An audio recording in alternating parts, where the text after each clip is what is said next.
Now, can you spot the leopard, anyone? He's moved into a bit of a thicker area. He's just moved now. Just moved to the left. He was in there. Let's see, we might get a view of him again. Hold on a second. He's just moved behind that thick area.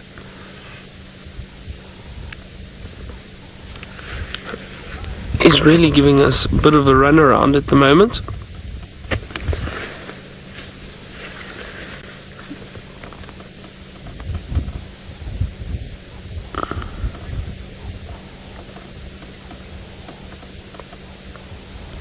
And Rocky, aged 4. Good afternoon, Rocky. You were asking, do the leopards ever eat plants? Well, Rocky, technically not. So leopards are carnivores, so they eat meat. But I have seen leopards go and chew on some grass from time to time, and the reason for that is it helps their digestive system. But generally speaking, they don't actually eat plants. They'll feed on meat, and that is what the leopards prefer feeding on, Rocky. But just like if you've got pets at home, a dog or a cat, sometimes they eat grass to help their digestive system a little bit. Same with leopards. I have seen it before, but generally it's mainly meat that they eat. And fish. Sometimes we've seen them catch fish.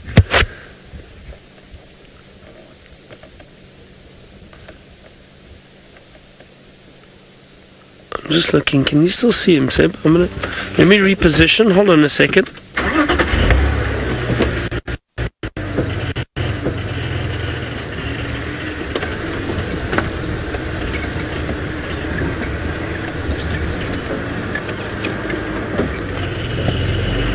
Hold on a second. We'll see if we can get you a nice view of him. It's sometimes difficult to maneuver around like this, especially with him moving. He's been moving quite a lot, but maybe he decides, I've got a view of him. I've got a lovely view of him, actually. There we go. There we go. Hopefully he stays here. Look at that. I don't know if he spotted something in the bushes or if he heard something.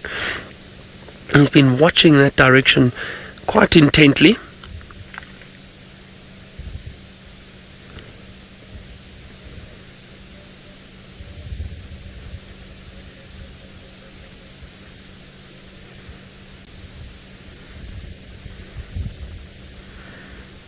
Now I'm just keeping a bit quiet because it's sometimes nice just to listen.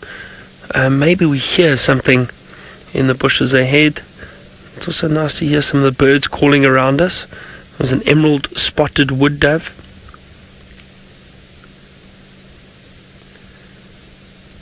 But it's a nice peaceful sighting.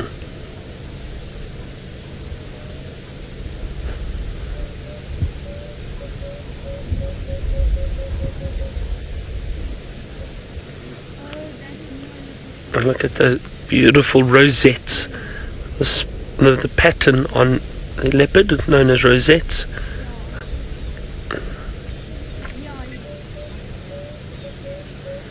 R. Lara Moore, you say he is pulling off a sphinx pose. Does almost look like it, doesn't it? The sphinx in Egypt. I really do enjoy spending time with a big male leopard like this, a Tingana Male Leopard. I'm trying to use my binoculars now just to see if I can see what he has spotted or what has caught his attention.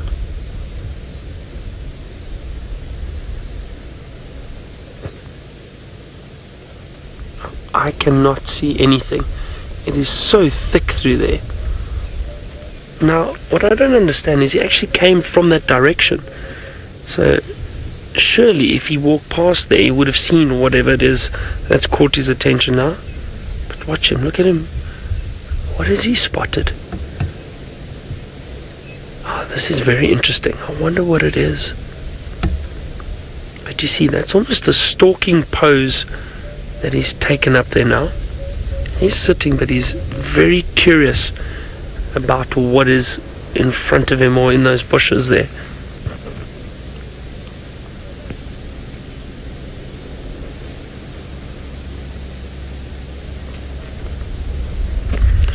Kevin, you asked if I see a leopard breathing this hard, does it mean that he's on the trail of something? So not necessarily, Kevin. I think he's been moving around quite a bit. It's fairly warm, so I think he's just breathing heavily because it's warm, and he's been moving around quite a bit. Sounds like he's walked quite a distance already this afternoon.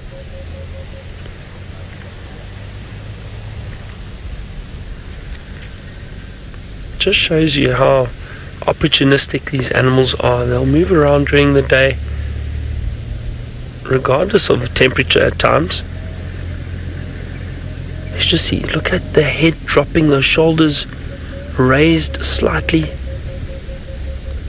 That is definitely a posture that is taken up from time to time when they are intent on pouncing on something. Now, a leopard can move incredibly quickly when they do want to.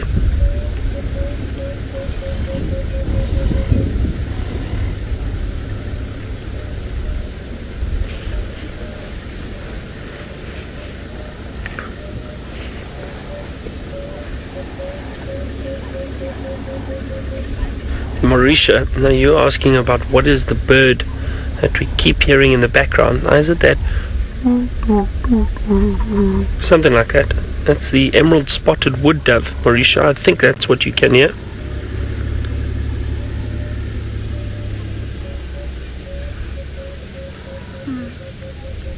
Oh, look at him go, look at him. He's definitely stalking something. But what is it? What is it? I can't see.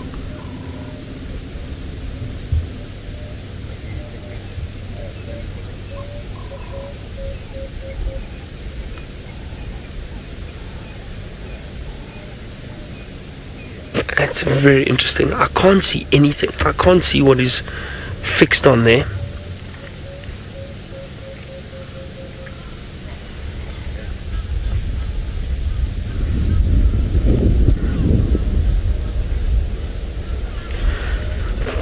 I'm still seeing those. Yeah, Seb, look at that. We can't see, but amazing behavior. I wonder if you didn't hear something moving in that thicket.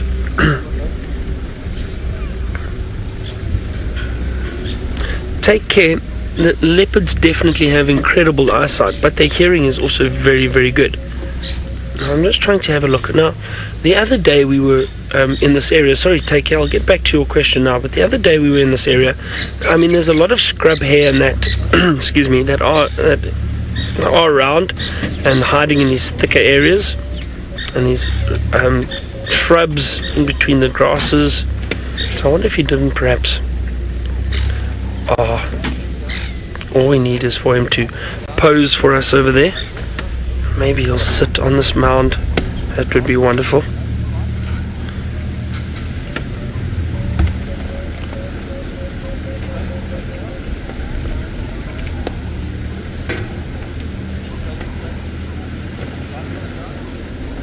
Lovely yawn, and he's walking straight towards us.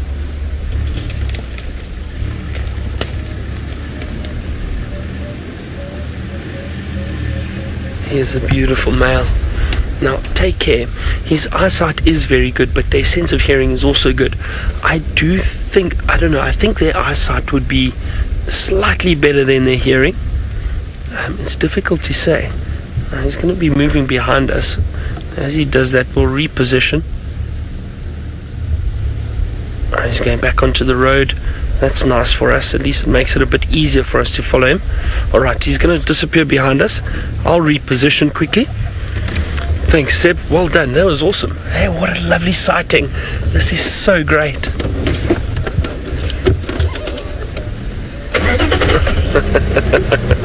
And Peyton, you say hopefully he's stalking gremlins. And so just saying, some people behind us. Yeah, you'd say you'd love to see him tear a gremlin apart. Definitely.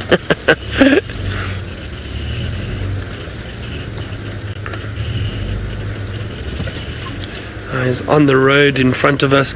There's another vehicle here too, so we'll give them a chance. Luckily for us, we've got the camera, so we don't have to be too close to him. He's just in the road up ahead. Just give us a second. He's moving. I'm going to allow one of the other vehicles who's just arrived in the sighting to also come past and get a view, just so that they may see it too. We've had such a nice view, and like I said, with the camera it's very nice and a bit easier for us, so we'll just let them move past and get a view. But while we do that, let's head back to the Mara and to my friend James. I wonder how he's doing in that storm that they've just had. Well, it was a bit of a damp squib, really, the storm. It stopped us, certainly, and we put our covers on, but then it just sort of drizzled a bit. Anyway, we had a cup of coffee in our tent, and now it's cleared up a bit, and so we're carrying on. The cats we're going to are just along here, I hope. They've been very kind to us over the last few days. They've spent all day in amongst a little rocky area, and then as the sun's gone down, they've sort of gone on the hunt, so that's what we're hoping for. But yesterday evening, these plains were full of prey for them to eat, and now that seems to have changed, so it'll be interesting to see what they do. And yesterday I was asked a question, it was a very good one, and that was basically, do the lions focus more on hunting during the time when the migration is not here? And I think they do, absolutely.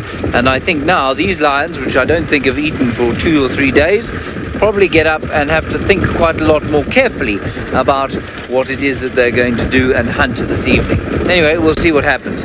We have seen one very slightly distressing little scene of a newborn wildebeest calf, well, newborn, 7 months old, and it was just on its own. It's obviously got separated and lost.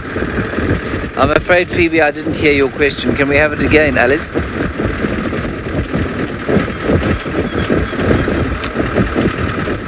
Why doesn't the Mara have leopards? It does, Phoebe. The Mara absolutely has leopards, but we tend not to move around in the areas that are ideal for leopards, and they will be on the drainage line areas and the dry riverbeds, and they will be up on the mountains mostly.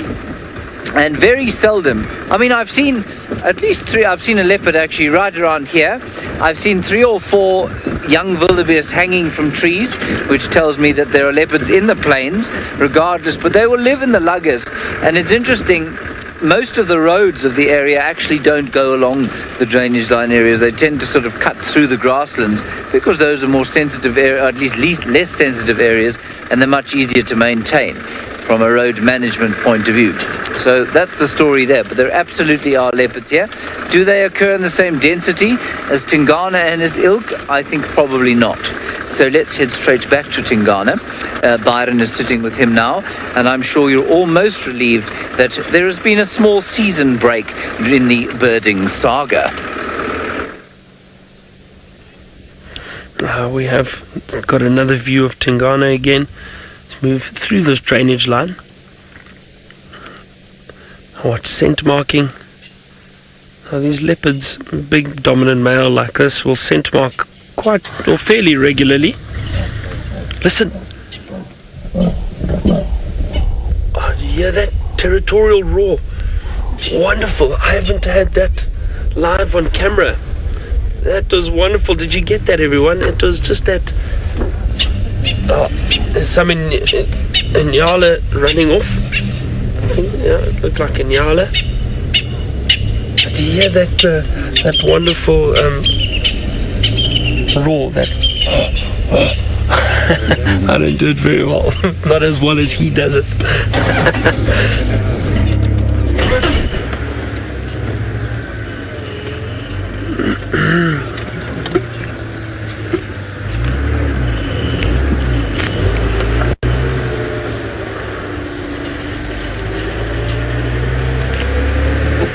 Shravan, you asked when leopards are more active, during the day or during the night.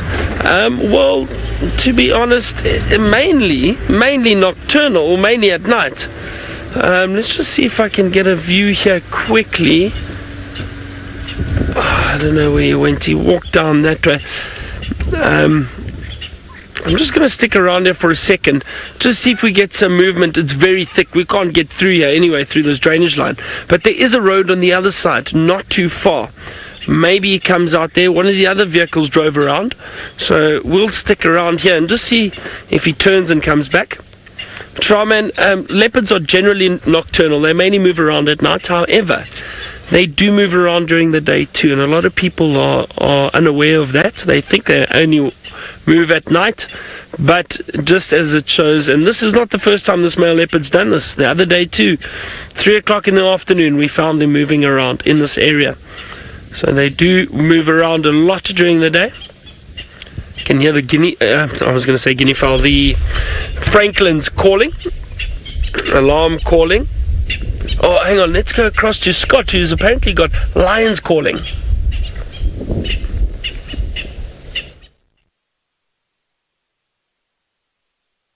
And it is calling. It is not the lion we are looking for. It could be one of his girlfriends. I'm almost certain it is, and I can hear roaring from another lion where I think Scar could be. So she was roaring to the north of her, to the left of her. There was another one roaring, and now a third one has roared in the direction we have come from. And I just got a very brief update as to where Scar could be, and I think it could be closer to the river. So maybe he was replying to one of his ladies. Certainly looking good though. They are singing for us, and the fact that they are singing allows us to know that there are more than one, and hopefully that they are planning on reuniting. Here we go again. Another one's roaring in the distance. Zoom into her, I'm sure she's going to start.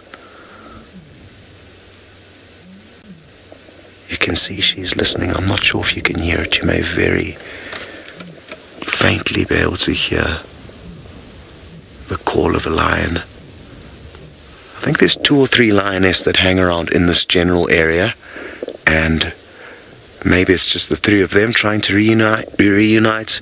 Maybe they're interested in seeing old Scar. Time will tell.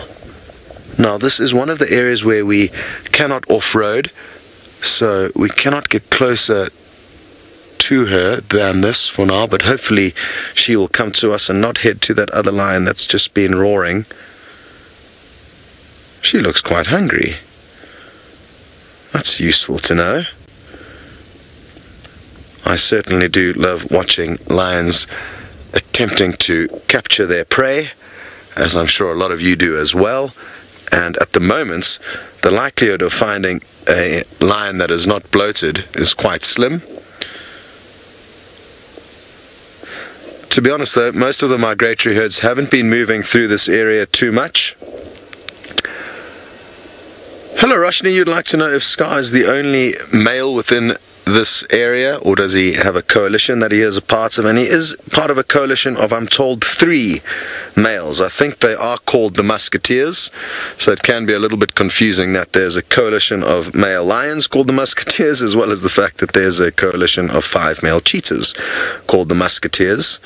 Speaking of which, I'm thinking of possibly heading across to their neck of the wilderness tomorrow afternoon to spend a couple of days with them, if we are lucky enough to have them in the reserve and not in the surrounding conservancies where we do not spend any time. They do go there quite a lot. We've just been incredibly lucky that when I've been across there in search of them, they've been in the right place. So that's the plan for tomorrow afternoon. If any of you are hoping on seeing a cheetah, make sure you tune in. Hi Ali, you'd like to know how far can a lion hear the roar of another lion? And if we can hear their call from about 5 miles away in good weather conditions, then I'm guessing they could hear from maybe 20 kilometers. I would say their hearing's at least 4 times better than ours. But that's just a guess, so cannot be certain of that. Marvelous. Now she's headed into an area where we cannot go, but that is fine because I want to go and have a look for the lion that was roaring behind us, which I'm hoping is going to be Uncle Scar.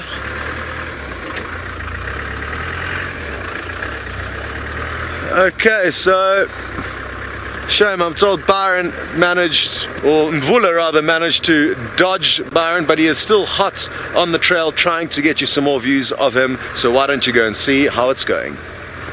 Scott, sounds like you had a lovely lion sighting. Now, haven't I've seen this leopard again. Excuse me. He's disappeared in through this dense thicket. So we're going to try and have a look around here. I mean, it's difficult because this leopard's been changing direction a lot. But just have a look at how thick it is here, everyone. It's very, very thick. We drove through here the other day trying to follow this male. And now with it getting a bit darker, it's impossible to get through here. We would be wasting our time. But I'm hoping I can still hear those Franklin calling. But I don't think they see him anymore. I'm not sure. I think he would have walked through already, and I'm hoping that maybe we're lucky and he comes out further south of where we are at the moment. So I'm just going to drive around here and see. Maybe we get another glimpse of him. But that was such a great sighting.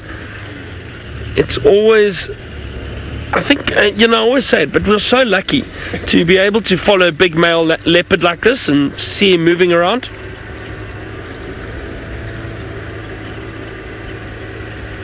Hope, good afternoon to you. You are 10 years old and hope you want to know how far away can a leopard hear. Well, I hope a leopard, I don't know how far they can actually hear, but I think we can probably, if I think of what we can hear, a leopard can probably hear probably about, I'm trying to think, maybe 3 or 4 kilometers away you could probably hear a leopard call. Now what's that in miles? Let's say let's call it 2.5 miles away, probably maybe 3 miles away. You can hear a leopard call.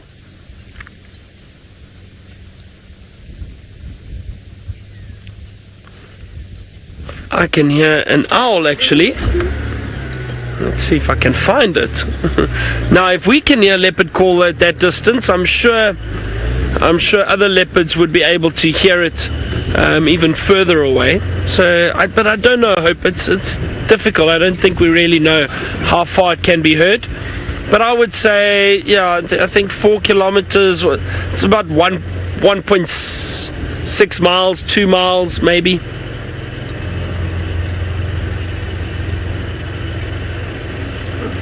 We're going to take our time. Let's see if I can find this owl.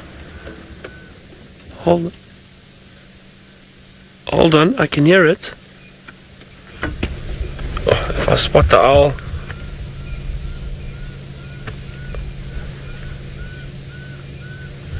Wait, I can hear it, everyone. It's close. Let's see if we can find it. This is always exciting. A little pearl spotted owl.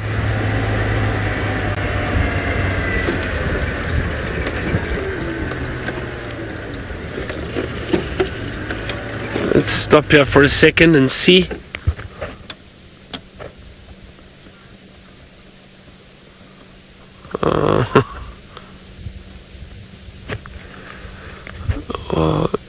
It's going to be tricky, I think, now to spot this little owlet. Needed to call again for us.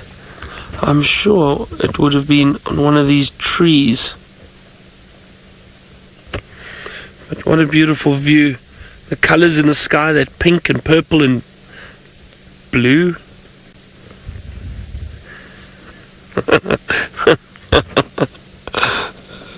Lovely colors.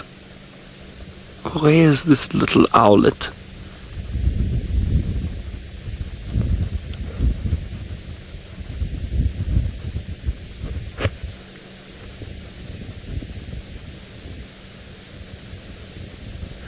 It's gone very quiet now. Look at the moon. It's going to be full moon fairly soon.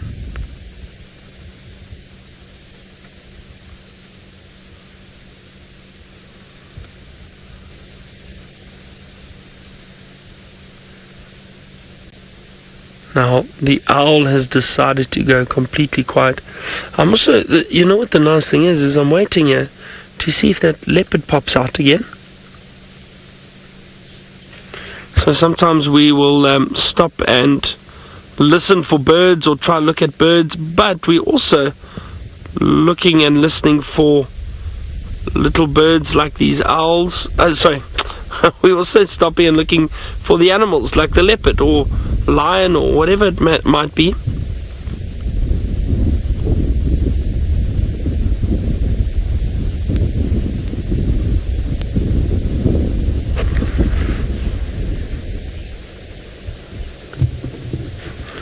Alright, well, I can't find this owl at the moment. Let's head across to James, who has found a lion, and we'll continue our search for our leopard.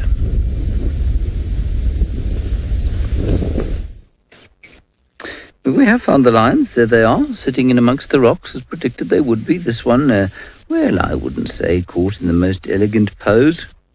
There we are, young male. But there is very little around here for them to eat, so I'm going to be fascinated to know what it is they do as the night gets going. Now, they're doing their kind of typical slowly waking up thing. Cleaning, then often they doze off for a little while, and then slowly they'll get up to move as the darkness really starts to build. And it's become quite dark quite quickly tonight on account of the fact that there is obviously thick cloud over the top of us. Now, you're not going to see me anymore because we have this special low light camera on, and its lens is a bit too long to be reaching where I'm sitting.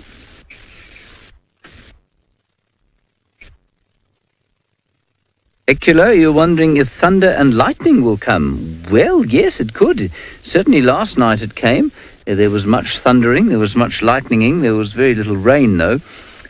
So it could certainly come, but there's been very little in the way of thunder this evening. There has been the odd kind of rumble, but there hasn't really been a storm so much as a gentle front moving over. A very unusual, well, I mean, unusual in my humble experience, which is not extensive for this area, not to have a kind of crashing storm, but just a gentle drizzle. That's what we had. Let's just look how well fed they are, because now that the herds are not around here at the moment, their desire to hunt may well be fueled by hunger rather than the desire to actually hunt. And that is a fat male. He's had a lot to eat over the last little while. But they're going through the motions of the greeting, which is encouraging. It tells us perhaps they won't sleep quite as long as they did last night.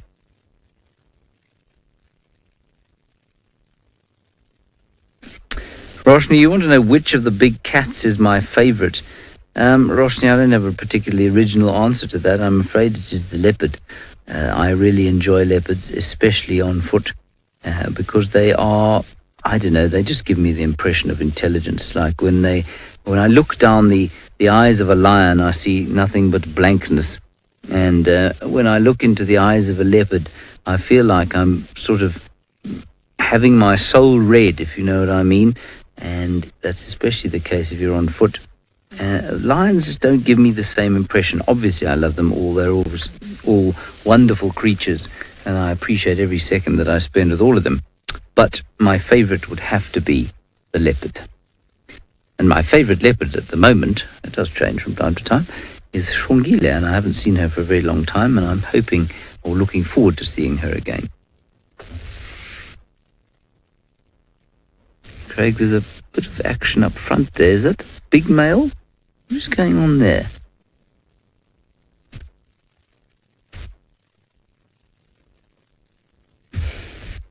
That's the big male.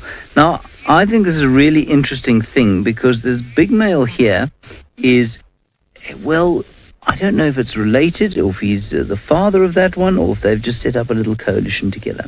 Perhaps time will tell. I believe that Byron has managed to have some success in the great birding saga, which tends to continue ad nauseum, longer than a politician's speech, really. Let's head across now. Look, everyone, I don't think this is the owl that we heard, but it is an owlet nonetheless, a beautiful pearl-spotted owlet that we managed to find. Look, you can see those, as it turned its head, you can see the black markings very clearly on the back of its head, streaking down the chest. It's so nice. Seb, I wonder if I try roll forward a little bit. If maybe, don't worry, just hold it there. Oh, the vehicle won't move. Oh, there it goes, there it goes. There, maybe is that a bit better? Just through that gap. There we go. Nice. I love seeing these little owls. We've been very fortunate the last 2 weeks, actually month I would say, spotting these little owls. The pearl-spotted owlet, the African barred owlet, and the Scops owl, all very similar in size, very small, but they've all got wonderful calls, distinct calls that stand out in the evening. So another owl for us to enjoy.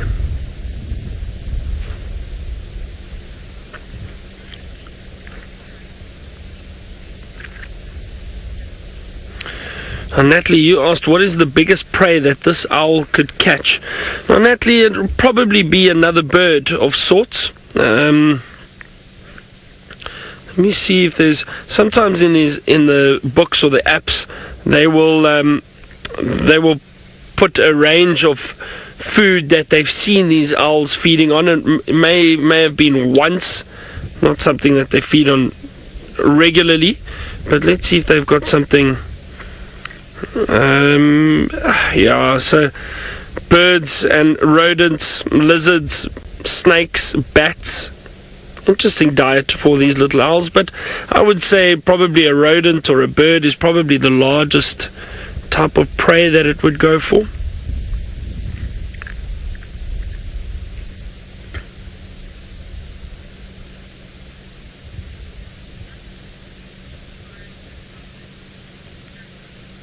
Naturable, you asked if I can do an owlet call. Well, you are in luck. I can indeed. Shall we try, Seb? Yeah. Alright, let's see if I can do it for you. And hopefully it decides to call back so we can compare.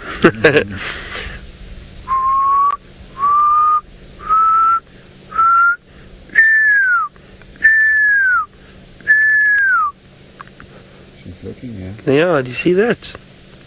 See if it calls back. That would be amazing.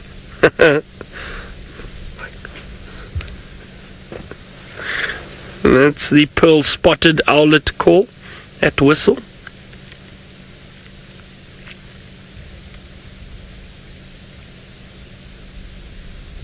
It's looking straight at me. Doesn't seem very impressed. Looks like it's judging me actually. Oh, heard an elephant in the distance.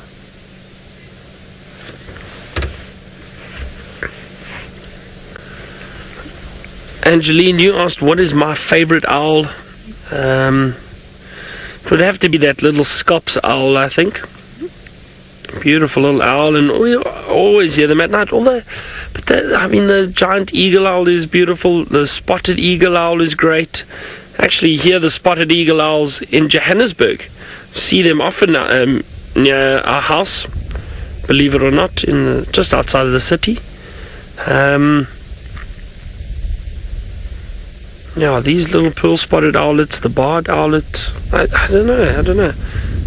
But that little Scops owl is great. It's got a wonderful little call. Grr, grr, grr. Sounds exactly like that. See, I can do 2 owl calls.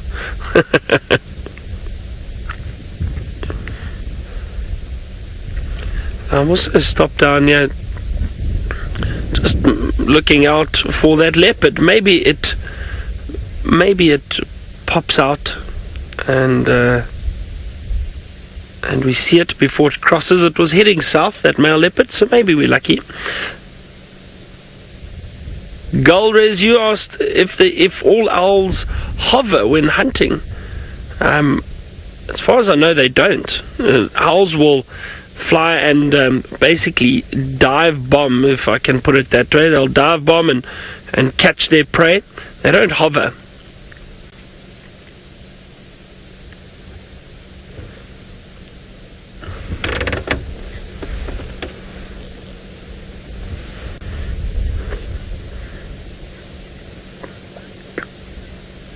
Shravan, you asked if I've ever seen an owl hunt. I've never seen an owlet hunt or an owl hunt. I've seen an owl feeding on something before, but never actually hunt.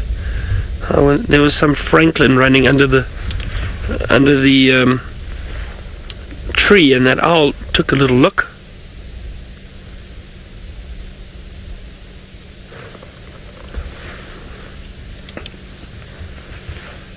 But I think a Franklin would be a bit too big for this bird. I'm glad we got to show you an owl. I'm going to move on and see what else we can find. Let's head across to James, and he's waiting for lions to hunt, not an owl. Going to be even longer, but their heads are up. Can we go a little bit around to the left-hand side there, Kruger, to sort of over the top of my right shoulder? Is that where you were? There's my finger. Straight over there. Oh, the head's gone down again. No. Okay, there was a lioness up there. In the background, you can see this. Oh, that's what I wanted. She's listening very intently to something. So I don't know what she's listening to, but she's perfectly camouflaged in amongst the grass there. I can hear vaguely in the background one or two hyenas calling, and I may have in the very far distance have heard a male lion. Chastity, you want to know if lions are going to hunt in a storm. Would they hunt in a storm? Yes, they would. If the opportunity presents itself, they will hunt in just about any conditions. But I suppose if the rain was really hard and really quite sort of uncomfortably hard, then they are probably going to take cover underneath a bush rather than hunt. So they might do that, but there's certainly no, well, it's getting pretty black off to the east, but I'm not sure if that rain will reach us. These conditions and the drizzle that we had earlier will allow them to hunt, but we can't follow them on the hunt in the rain, unfortunately, because we'll get all this equipment wet, and then it will break, and then we will be sad because there will be no broadcast at all, ever. Now that's our big male. I would put his age at around about 7, maybe even 8. See how he winked at me when I said 8? Definitely that's how old he is. And I'm fascinated by the age of the other male. Like I said, 2 young males actually, both of them around about 3.5 to 4 years old.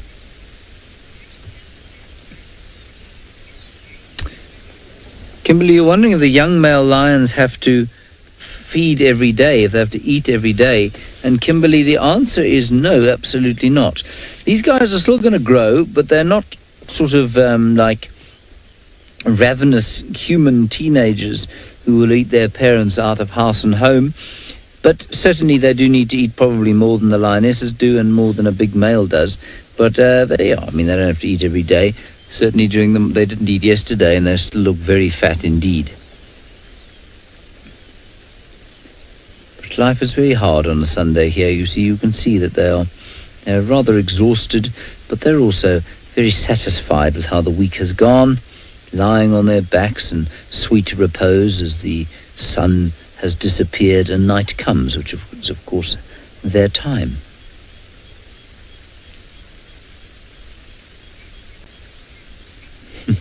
Look at him.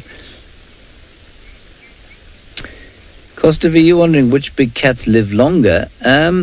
You know, the best figures for these come actually from zoos and from captivity, because in the wild we so very seldom actually know how long they live, and the records that we do have are so limited that to sort of extrapolate some kind of an average from them is very difficult. But in a place like the Sabi Sand, for example, or the Mara, where the lions and leopards, certainly the lions and the cheetah are known very well, you'll find that the average male lion lives to around about 10 years, up to 16 though. They have a potential lifespan of 16. Still dominant at Londolozi in the southern parts of central parts of the Sabi Sand until they were 16, the famous Sparta males. Then there have been leopards in the Sabi Sand that we certainly know one of at least lived to 17 and possibly another to 18. Those are females. Males oldest probably 14 or so. And so, yeah, you know, on average, I'd say a leopard probably lives longer than a lion. A lioness probably seldom gets beyond sort of 12, 13, maybe 14 years if she's very, very lucky. So I'm going to say leopards, I think, are the longest lived. Cheetah, potentially in captivity, could live as long. But I think out here, cheetah's life is a very risky one. And I think for them to reach the ripe old age of 12 or 13 would be unusual. This lion is rather like yesterday, very intently looking around, wondering what perhaps there is on the menu for this evening. Is it going to be wildebeest stroganoff? Is it going to be zebra sausages? Is it perhaps going to be impala stew? Who knows?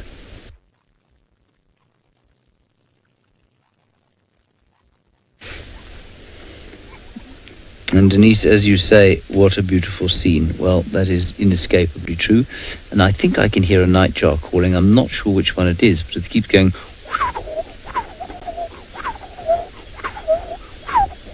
I'm sure you can hear it doing that every so often.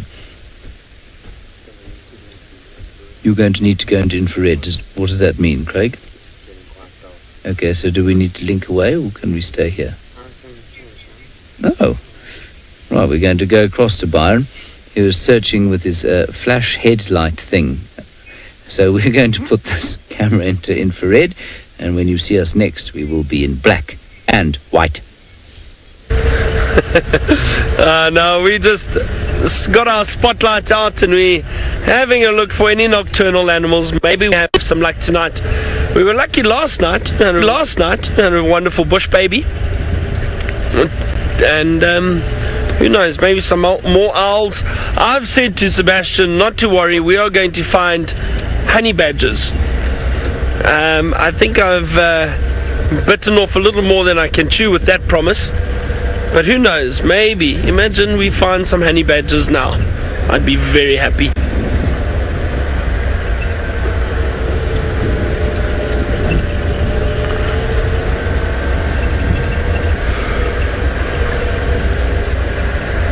It's a beautiful evening here tonight. Look at the color in the sky. That golden silhouette that we've got at the moment of the trees. It really is beautiful. Wonderful colors. Apparently it's about 22 degrees Celsius, 72 degrees Fahrenheit. I think it's a bit colder than that. Our weather station is not very reliable, as we've said. I don't know, I wonder where we get that reading from. I need to find out. Perhaps go turn the thermometer down a little bit. It's a white-browed scrub robin that we can hear calling next to us. Hold on. Sorry, there we go.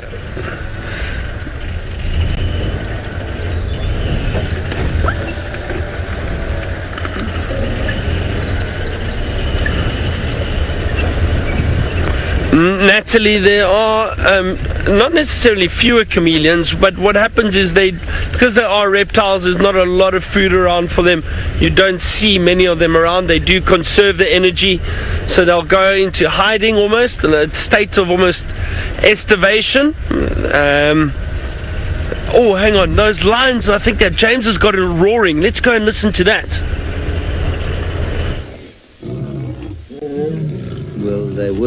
Well, they're still going a little bit. There we go. Young male roaring, which is very cool. The big guy started it, and then the youngsters began, and then the females went too. Let's go across to them quickly if we can, to the right. And you can see we're now in full infrared. And they're in there somewhere.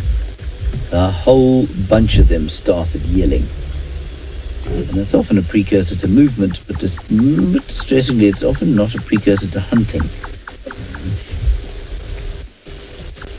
Let's see if they do it again. It was really very special to hear. She's up and she's listening.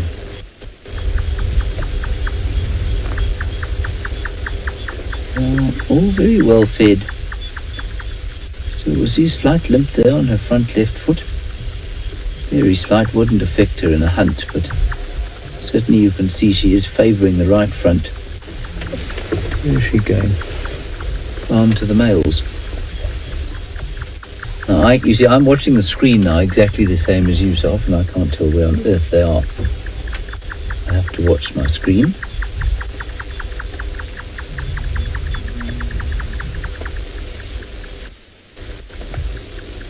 There we go. She looks like she may get going. I'm just going to try and extricate myself out of this very large rock field. If they do start to move. She's at 12 o'clock. No, she's at about 2, eh? Yeah, 1, 2. Often they move just a little bit away, which is quite polite of them. Heather, you're wondering if lions are nocturnal. Yes, they are nocturnal to some extent. Most animals out here are largely crepuscular, which means they're active dawn and dusk. But certainly, lions move towards the nocturnal. You know, we've spent a lot of time with them all night over the last sort of 3 months or so. And quite often what you find, are they going to call again? Oh, she's calling now. She might set the others off. What we found is that they will often sleep from sort of 11 o'clock till 5 o'clock in the morning. Sometimes even longer.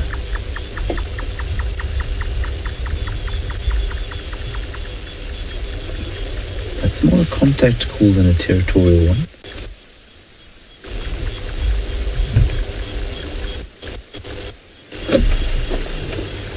There we go. And no. Okay, I didn't move. The others have all gone back to sleep, typically. But fear not, we're not going to leave them. She's calling again. Let's just see if the others don't call. Just hear her groaning. Ooh. Just see her eye twinkling between 2 stalks of grass there in the middle. It's just moved away. There are the backs of her ears. It always amazes me that black back to the ears, so it's just a little bit difficult to get focus on something so unobvious or inconspicuous in amongst the grass there.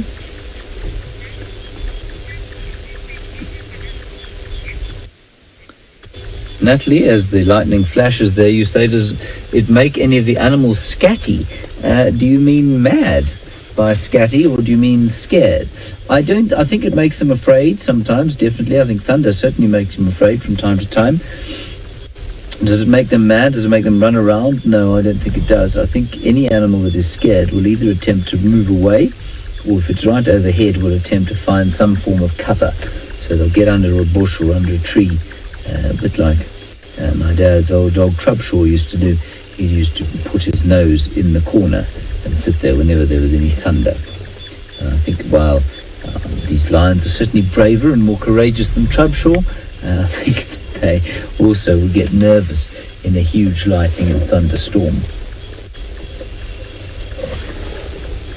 The eye is just shining in the darkness.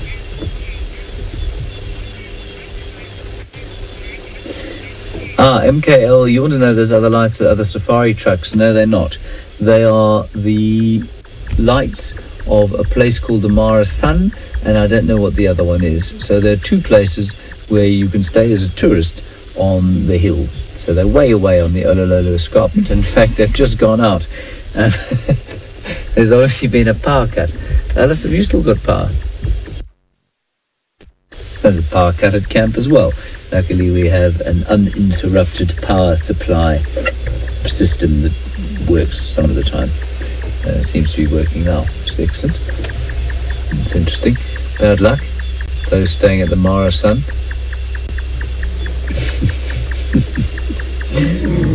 Okay, now we've got some calling coming up. Here.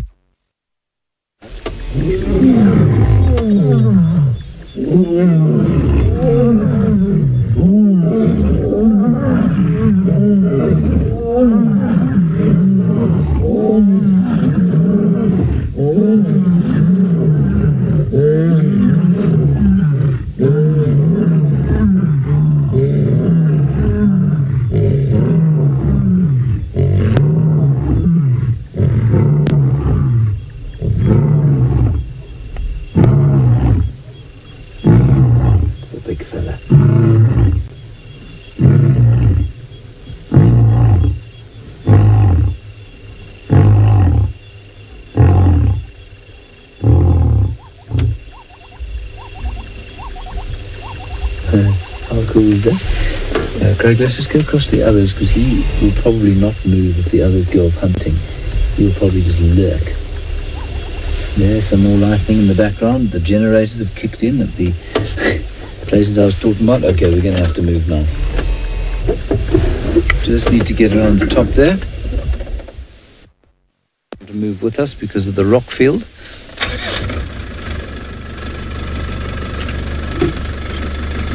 No, they've stopped there. They seem to have stopped. Yeah, they've gone to sleep. We won't need to move just yet. He's giving a little bit of phlegm and grimacing. Now, this will tell us quite quickly if he is related to these lionesses. I think, on reflection, that he probably is. But that phlegm and grimacing indicates that he's attempting, or certainly testing, whether or not these lionesses are ready to mate. And if the male tolerates that, I'll be amazed. The big male, I mean. That is obviously a male. He's paying her very, very close attention in the same way that a male follows an estrus female. And now marking his territory quite close to her. For him to be roaring at this age is unusual. He's nowhere close to being a territorial male lion yet. He's not nearly big enough, but he may have tacked himself onto this other big male. Let's go just to the right there, Craig, and see if we can't spot some of the others.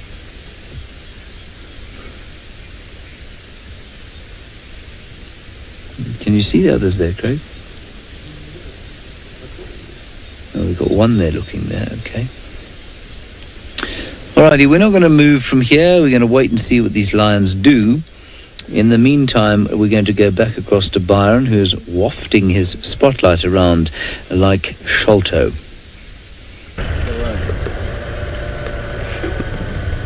There's a Quran in front of us. I don't want to shine the light on it. I'm actually just going to turn the lights off. Sorry, Seb. I just, these, you've got the infrared, but there's the Quran.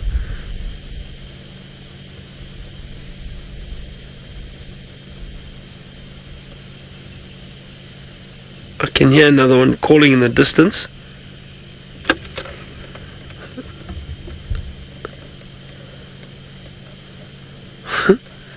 It looks like the way it's walking, it looks like it's a little tipsy, perhaps, from left to right. Had a heavy weekend.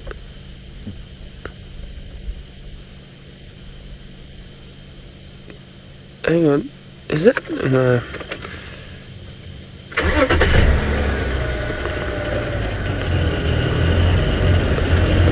Seb, let's just see. I just want to get a glimpse of this little Quran again, if we can.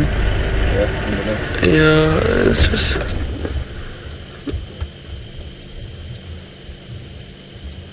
It's just there.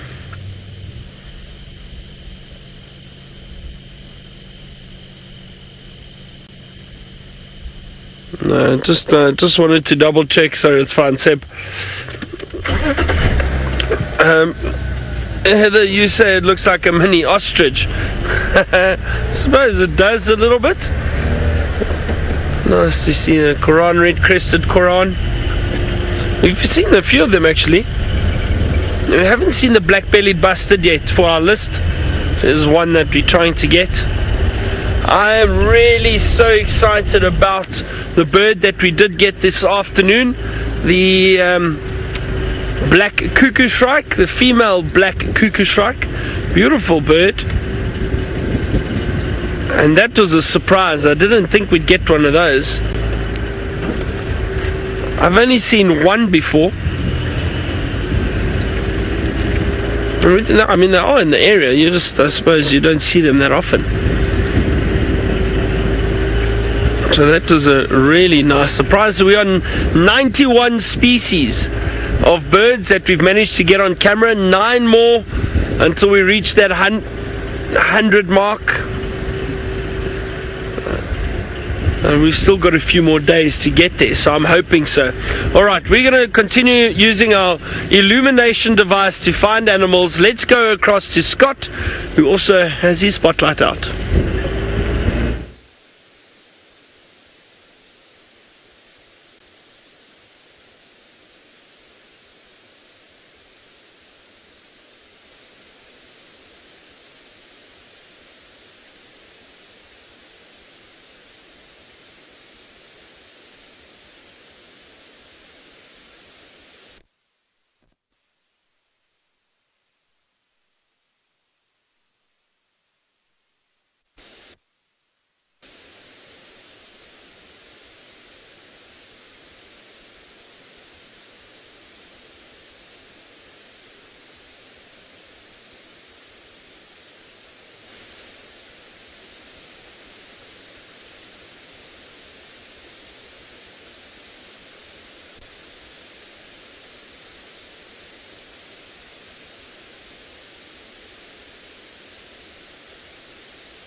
How nice was that bat-eared fox that Scott got to see? That's a nice surprise.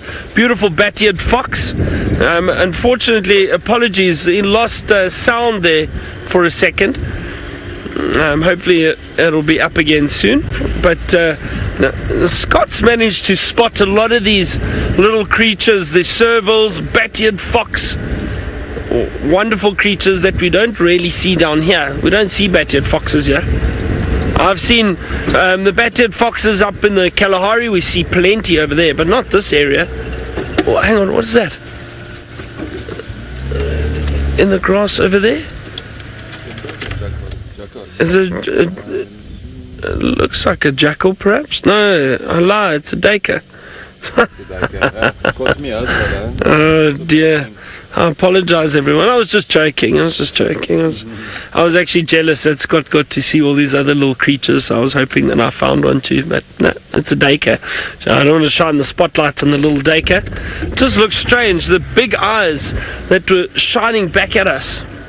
So it looked almost like it was something else in the grass. That's just terrible. Oh well. Sometimes we get it wrong, but at least we corrected it.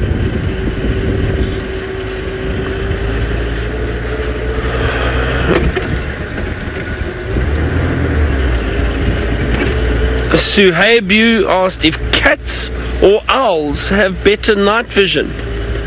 I would guess owls, to be honest, but I don't know. I have no idea. My guess would be owls. Because, you know, they... Oh, now this is interesting. Now I'm trying to think. I'm doubting myself a little bit here. The owls... Now let me think on this for a second before I answer. Because, if you think about it, I suppose... Let's think of a cat like the African wild cat or the serval. They've got incredible eyesight, but they also rely on their hearing, and they'll listen out for movement in the grass, and then they'll pounce and try and catch a rodent or anything that might be moving through the grass. The owls will sit and will perch on trees, and they look around, and I think they pick up on the movement with their eyesight first. So maybe the hearing of the cats is better, but the eyesight of the owls might be better. That would be my guess. Not sure. Maybe we can ask James or Scott if we head back to them. And let's ask James what he thinks. Let's go to him now. He's got that lioness that he's been sitting with for a while. I'm not sure who's got better night vision. I would say possibly an owl. An owl, of course, has got binocular vision. I think a lion probably does as well, but an owl has to pick up on something much more accurately. So something, well, it depends on the owl, I suppose, but something that is catching rats and mongoose and that sort of thing in the night time has got to be very, very accurate about where it lands and places its talons, whereas a lion like that who's hunting a wildebeest or a zebra, well, she's just got to kind of run at the thing and then jump on it, and it's a much bigger target. So I'm going to say that owls, this is entirely a guess, based on what they have to catch, have probably got slightly better eyes than lions do. That is my take on the matter. It's completely silent now, just the odd cricket going breep, breep, breep, breep, breep, breep, breep, breep, breep. And every so often these lions turn their heads to listen, and that's normally because there's another lion calling miles and miles away. I'd be interested to know if Scott's lions are calling at all. Just trying to listen over to where he is. But I can't see any there, because they're two young ones, and I don't think they would be calling. But anything goes during migration season. And a lot of the theories we've had about how animals should and shouldn't behave have gone clean out of the window as we've watched this migration season unfold.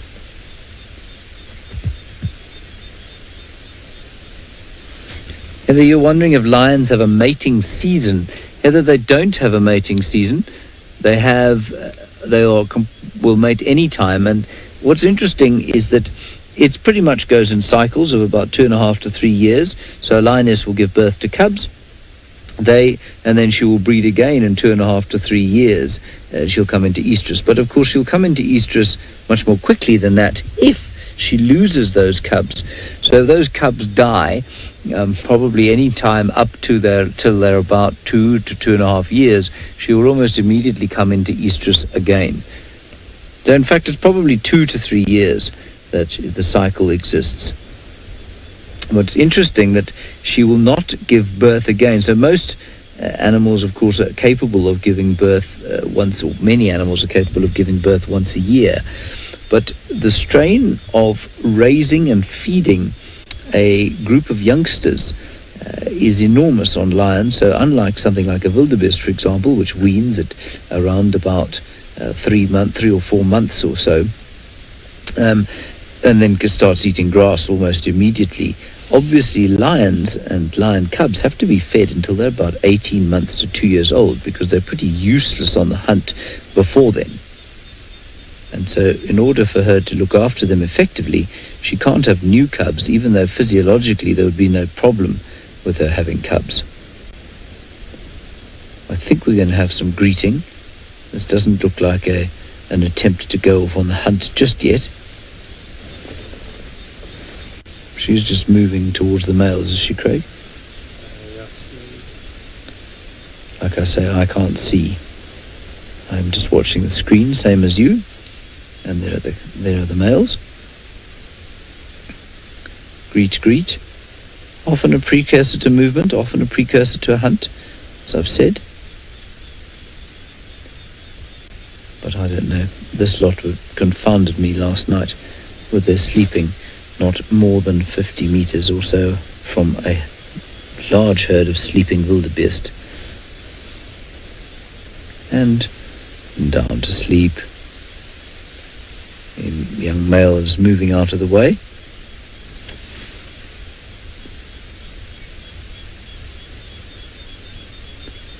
Now, I'm very glad that Scott seems to have not only found a bat-eared fox, but he's found his gravelly voice.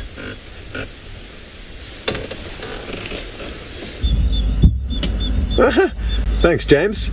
Yes, it was a great little sighting of that bat-eared fox, and I'm glad that my voice is working again. I'm a little bit out of focus because Manu has got a bazooka on the pedestal and therefore cannot focus on me. But I just thought I would say goodbye from a blurry-faced me, and thanks for joining in on the safari. We are not closing up shop just yet. We'll still be out all night, essentially. One of us, Taylor's going to be doing the late night shift until she comes out a little bit later on. So there's some some good potential action lined up for later on. For now though, for the regular PM safari, Sabi sounds I actually don't have a clue what he's doing, but I'm sure he's going to show you a good time. Well, thank you very much, Scott and James, up in the Mara this afternoon. Wonderful afternoon with them, with all the lions. And that bat-eared fox, of course, that Scott had. I'm very happy about that. That's wonderful. Something different. Now, we had a great afternoon too. That big elephant bull in the beginning, and then of course Tingana. It was great to follow him again. That beautiful big male leopard. And an owl, a pearl-spotted owlet. So it was a successful afternoon for us. No honey badgers though. We tried, but unfortunately no luck with honey badgers. Maybe before I leave we get a view of one. That would be great.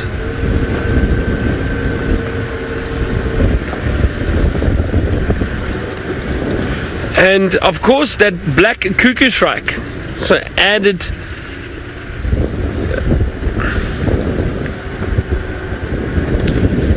and had a really nice sighting of that cuckoo shrike. So that added to our list, 91 species. Now apparently I've had a request from Rebecca in Final Control in the Mara. She wants to see a bush baby. Rebecca, I'll try my best, but if I can't find you one in the next 60 seconds, go and watch last night's show. We had a great view of one last night. Anyway, thank you again to the team in the Mara. Always nice having them join us. And thank you, Sebastian, the French connection himself, on camera with me. It was a nice afternoon. Thank you, Megs in Final Control. And thank you, everybody. Thank you for all your questions and comments. It's always nice to hear from you. We'll see you tomorrow morning on our sunrise safari. Have a wonderful evening or rest of your day. Goodbye, everyone.